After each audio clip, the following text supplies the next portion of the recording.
Welcome to Business Innovators Radio, featuring industry influencers and trendsetters sharing proven strategies to help you build a better life right now. It's a great day. I'm Mark Imperial, and welcome to the program. The world of investing is just getting more complicated every day, it seems. Stock market volatility, new funds opening or closing every week, and global issues such as the Brexit are constantly affecting the markets, making it seem overwhelming to the average investor. So how does one get closer to retirement in this environment? And more importantly, how do they know that they won't outlive their money when they do retire? Marty Phelan is the president and founder of Phelan Financial Solutions and an investment advisor representative with Wealth Financial Advisory Services, LLC, an SEC-registered investment advisor. Marty specializes in working with people age 50 or older to ensure that they're able to maximize the quality of their retirements. Marty, welcome to the program. Hey, thanks very much, Mark. It's nice to be with you. So tell us about Phelan Financial Solutions and the types of clients that you serve.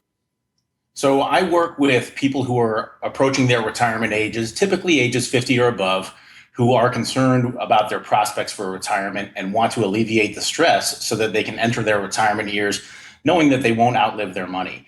That's a very real possibility for people these days if careful planning isn't taken. There's a lot of risk and volatility that's inherent in the stock market.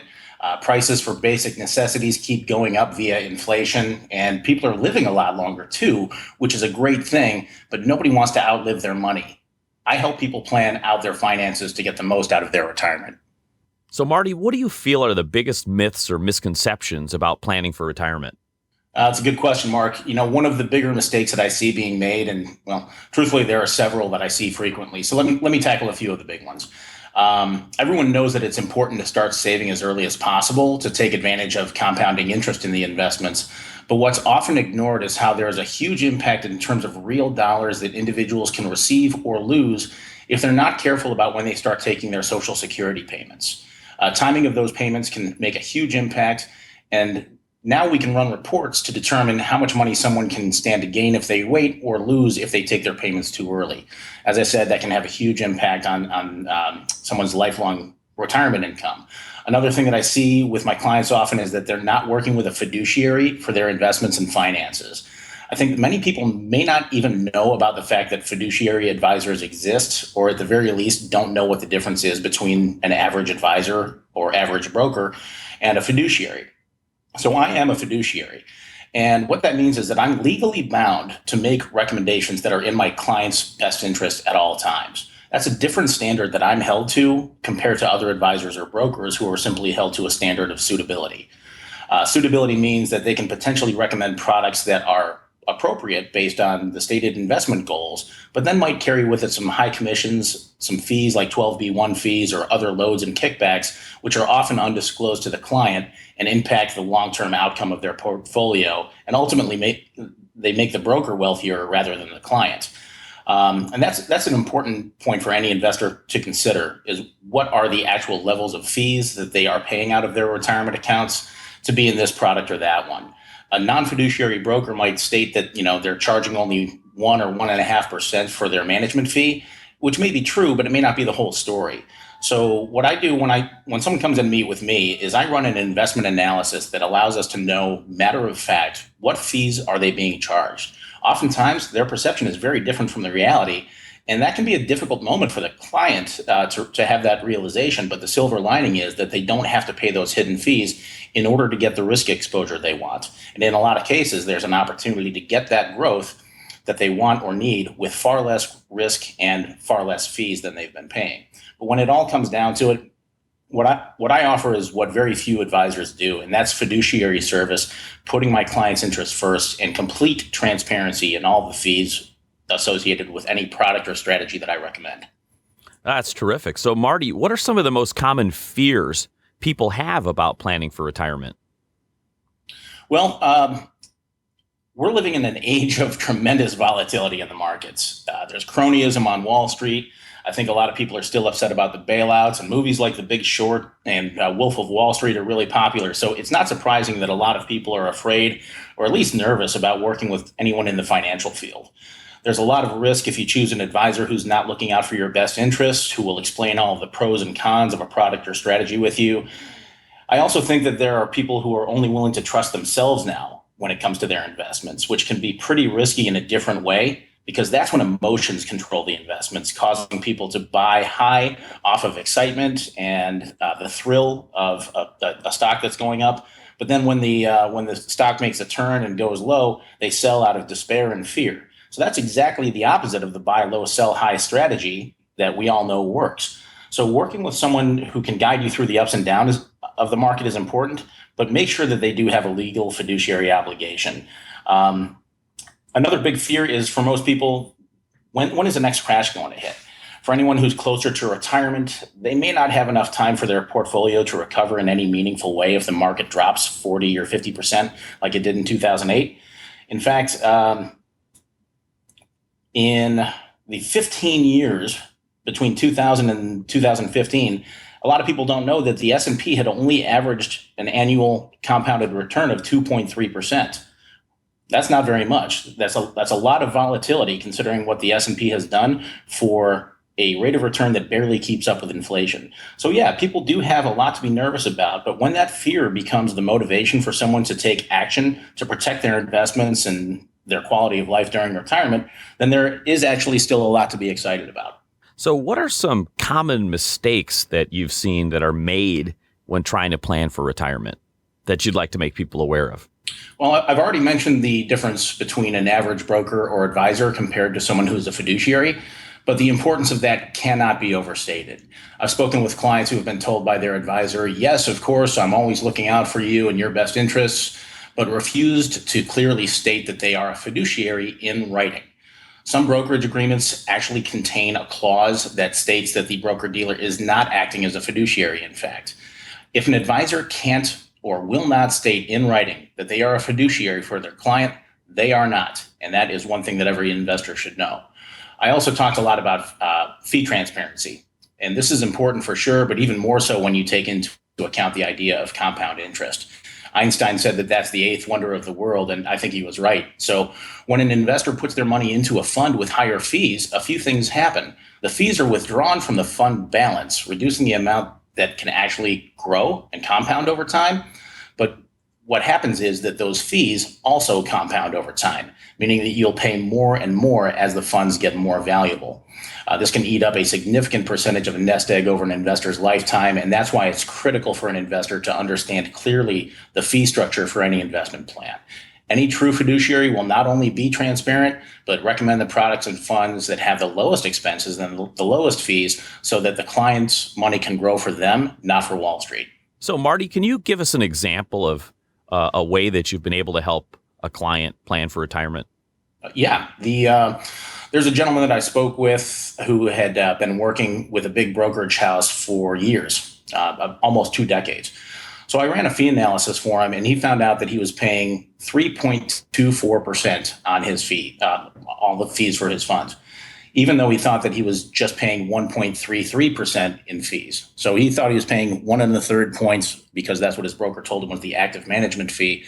But the other fees added up to about 3.25%. So he had some good money in his account and was shocked when he saw that what it had cost him in hidden fees over so many years. So we put together a plan for him with similar risk levels and returns. And again, he had been placed into a suitable plan with his old broker, but the fee reduction was over 50%. So he's not working with his old broker anymore. There's another client that came in that had been sold a variable annuity. And for those who may not be familiar with that, a variable annuity is like investing in a bunch of mutual funds, but then having additional fees with an insurance wrapper around it. So fees for variable annuities are always pretty high. And I haven't met anyone yet for whom a variable annuity is the right answer for a financial problem simply because of those fees. I've never recommended one. Mm-hmm. But unfortunately, in addition to the high fees that he also had a really high surrender charge because he bought it just fairly recently, and it would have cost him thousands of dollars to get out of that variable annuity. That's a situation where it could be considered suitable to sell him out of that one product and into something else. but it didn't make financial sense. So I couldn't recommend it for him because I have that fiduciary responsibility. It actually made more sense for that client to hold on to the annuity until the surrender period was over. And that's what we recommended that we do. Even though I could have potentially made some money if I sold him into a product, it was not in his best interest to do so. So, Marty, what inspired you personally to become a fiduciary? Well, I got into the investment field shortly after graduating college, and my parents took great care when my sisters and I were younger to instill some very good values into us. And one of the things that I learned from my parents was finding ways to give back to people who were less fortunate. So I actually remember on several holidays growing up, my dad would take us out to deliver meals to elderly people through a local charity here in Chicago called Little Brothers. Another time when I was very young, this one hurt. My dad took me to the toy store during Christmas time and let me pick out the one toy that I wanted more than any other, which was the Millennium Falcon. And what we want. I know, right? That's I'm dating myself now, but so I was so excited. My dad didn't tell me this going into the toy store, but what the plan was that I was going to pick out the toy that I wanted the most, so that we could then give it to a family that wasn't going to have any gifts at Christmas time. And that was a tough pill to swallow as a kid, but it's a lesson, a memory that I carry with me in the fact that there's always someone out there who might need something more than I might.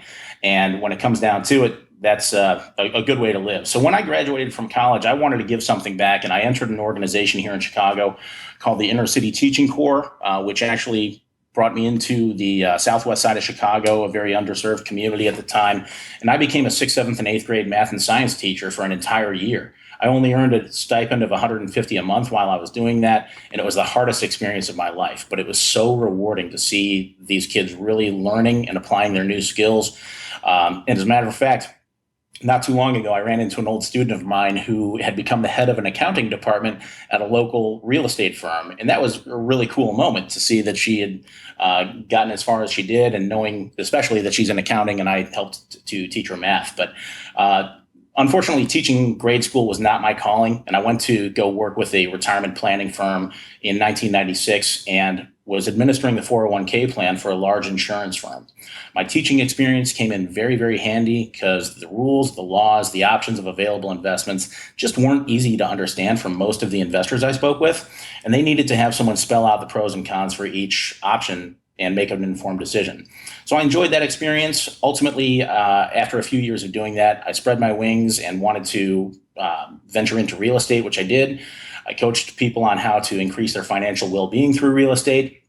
For a lot of people, that meant getting into real estate. And for many people, especially as we got into 2008 and 2009, it meant getting out of real estate.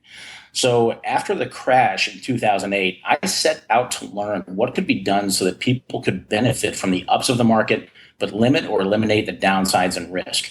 I've seen what down markets can do to people who, when they're not prepared for them, and it's never pretty.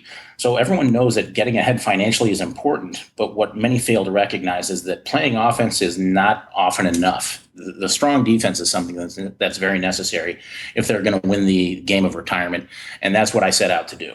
So, Marty, can you share a lesson that you've learned early on that still impacts how you perform your services today?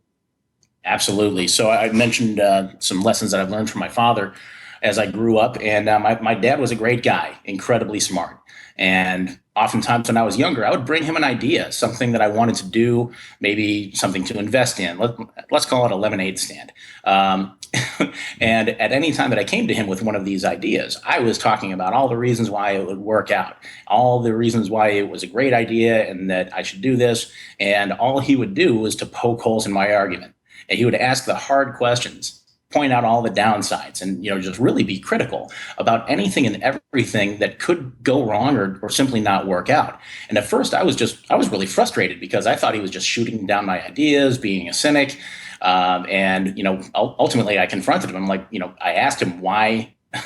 I'm feeling frustrated, Dad. Why are you always shooting down my ideas? And that's when he set me straight, telling me that what he was forcing me to do was to look at the downsides of any opportunity, good and hard, to see if they outweighed the upsides or not.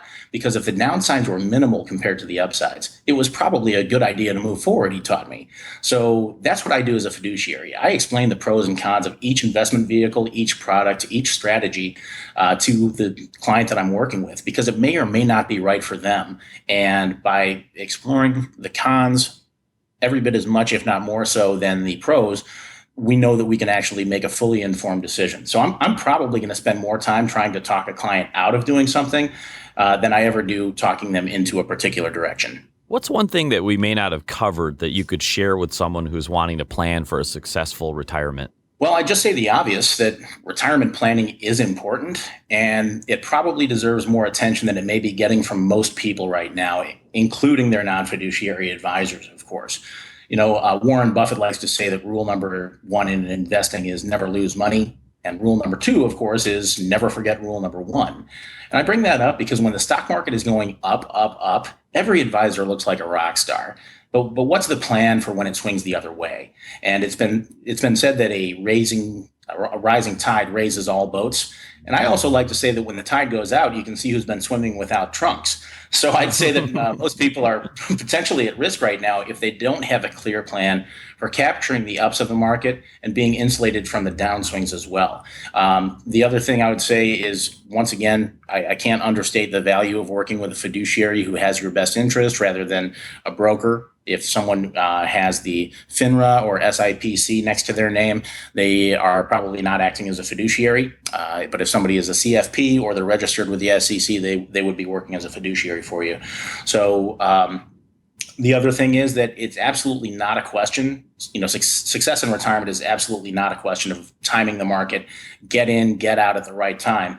That is really, really risky on a lot of levels. Not only missing opportunity, but taxing and trading costs and all that sort of stuff. So there are easy, effective ways to protect what you have, which leaves you more to grow. And that's what I help people do so that they can step into retirement with confidence instead of stress and trepidation and losing sleep at night. So, Marty, for those listeners who'd like to find out more, learn, and perhaps connect with you, how can they do that? Well, my website is phelanfinancialsolutions.com. And Phelan is spelled Phelan. So that's P like Patrick, Helan like November. And on that site is a link to a free report that I make available, which I call the Personal Wealth Index.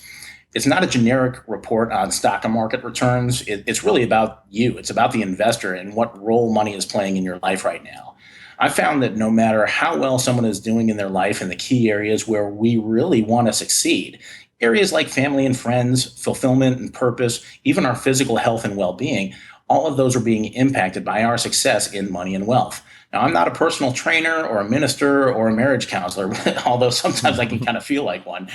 But I know that if I can help someone do better and be more confident and secure in their finances, then I can help them live more fulfilling lives. And that's ultimately why I do what I do. The Personal Wealth Index is free. It only takes a few minutes to complete. It's not even a questionnaire. It simply asks if you agree or disagree with a few statements. So it's that simple, and it can give an investor as well as myself some insights as to where someone's financial life can be better tomorrow than it is today. So for anyone who's interested, check out the phelanfinancialsolutions.com website and request your Personal Wealth Index, and I'll follow up with you after that. Marty, you've been a wealth of knowledge. This has been absolutely terrific. So thank you so much for joining us on the program today, and I wish you continued success for you and your clients. Mark, thank you so much. I really appreciate it. I'm Mark Imperial, and thanks for joining us on the program. Until next time, take care.